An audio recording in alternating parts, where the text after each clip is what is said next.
Welcome to the Foundry by Forge College. Today, we're doing something a bit different. We're conducting a forensic engineering autopsy on exactly why early centralized digital cash machines just completely exploded. I'm really thrilled you're joining me for this explainer, because honestly, this is where the history of digital money gets incredibly dramatic. In our last lesson on double spending and security challenges, we successfully fixed the double spending bug, we proved we could build this mathematically perfect engine, but as you're going to see today, even a flawless engine will crash hard if the driver is reckless or, say, someone steals the tires. So today, we're looking at what happens when the math is absolutely bulletproof, but the humans running it are, well, human. We spent all this time agonizing over hackers duplicating digital coins, right? Those deeply complex technical threats that required elegant cryptographic solutions. But the reality? The real threats were actually entirely non-technical. We're talking regulation, insolvency, and fraud. You see, relying on central operators to run these early systems definitely simplified the network's coordination, but it completely concentrated all the trust into one single point of failure. It's kind of deeply ironic. We built these mathematically perfect systems only to hand the keys right over to a flawed human operator. And human beings, unlike cryptography, well, they're subject to bribes, terrible business decisions, and subpoenas. Okay, here is our inspection checklist for today. First, the non-technical plot twist. Second, the regulatory sledgehammer. Third, insolvency and bad economics. Fourth, fraud and opaque accounting. Fifth, auditing the ledger. And finally, number 6, the blueprint for modern protocols. Let's just dive right in. Section 1. The non-technical plot twist, or what happens when good cryptography meets bad operators. So here's the thing. Even if the internal mathematical gears of a payment system are completely flawless, relying on humans means that a break in operator integrity is going to bring the whole thing crashing down. Imagine designing the most secure, heavy-duty, impenetrable bank vault door in human history and then installing it on a wet cardboard box. That is literally what these early networks did. You could have the most beautifully designed, totally hacker-proof code in the world, but if the company holding the actual money goes bankrupt, or, the CEO decides to run off to a private island, your digital cash is just gone. Poof.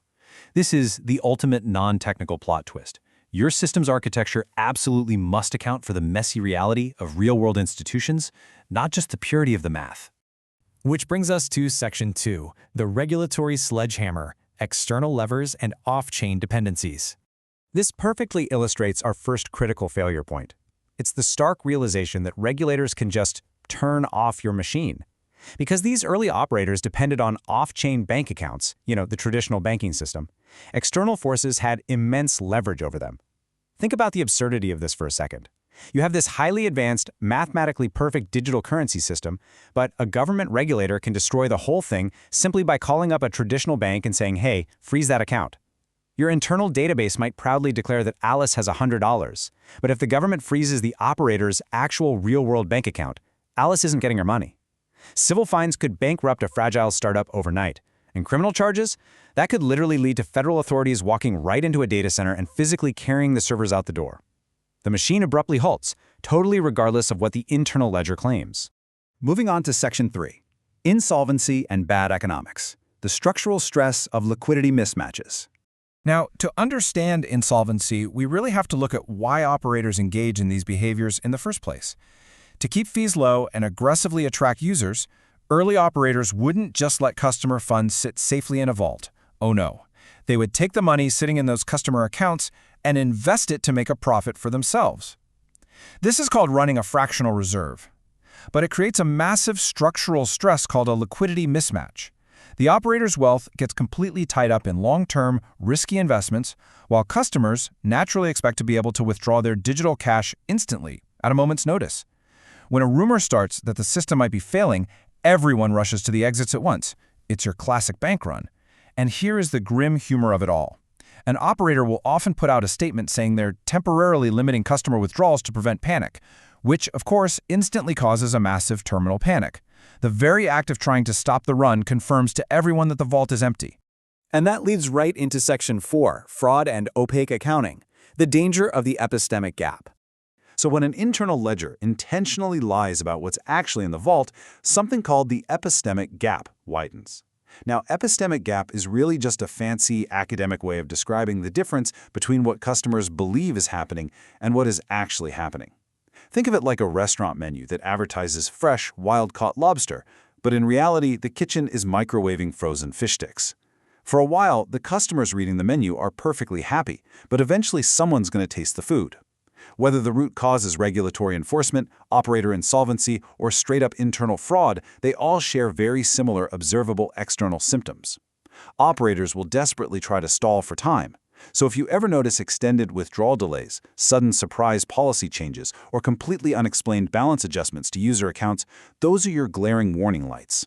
It means the epistemic gap is finally closing, the fish sticks are being served, and the ugly truth is leaking out into the real world. Which brings us to Section 5, auditing the ledger and spotting arithmetic anomalies in the black box. This is the exact kind of technical forensics you can learn more about in Forge College's blockchain learning programs, by the way. So the crucial question is, how do we actually spot these flaws before the entire system collapses? Imagine you're a detective and you run a simple Python sanity check script on the operator's ledger data. It's just basic arithmetic, but it acts like a forensic sweep. First, we find the known reserves, basically what hard assets are actually sitting in the vault. Second, we mathematically add up every single customer liability, meaning what the ledger claims we owe them. Third, we flag any negative balances across the user base. And finally, we look for ghost adjustments, money that just magically appeared or disappeared without a corresponding deposit or withdrawal. By matching the total liabilities against those known reserves, we can pinpoint the exact moment the accounting goes off the rails.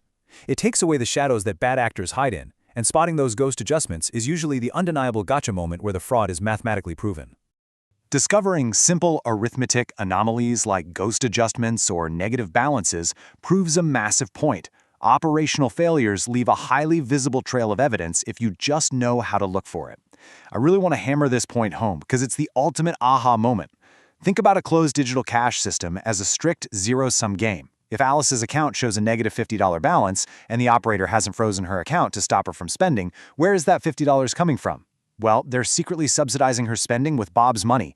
Alice is literally spending Bob's cash without Bob even knowing. It's a total house of cards.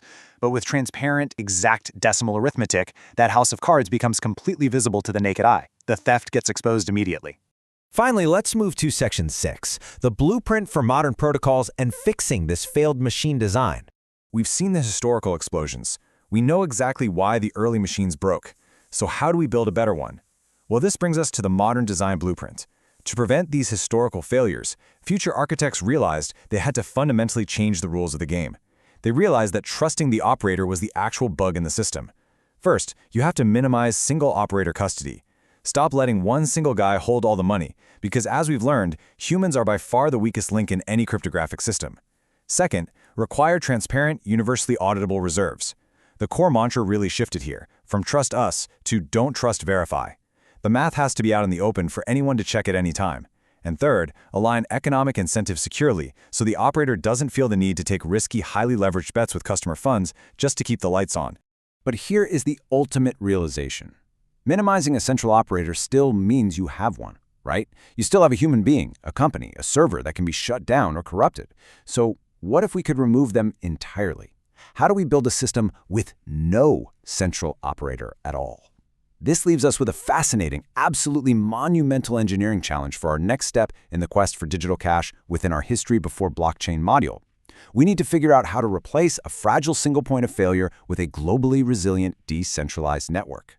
Thank you so much for joining me on this explainer by Forge College. Be sure to visit forge.college to continue exploring this incredibly rich history, dive deeper into blockchain fundamentals, and discover how modern protocols finally solve this giant puzzle. I'll see you there.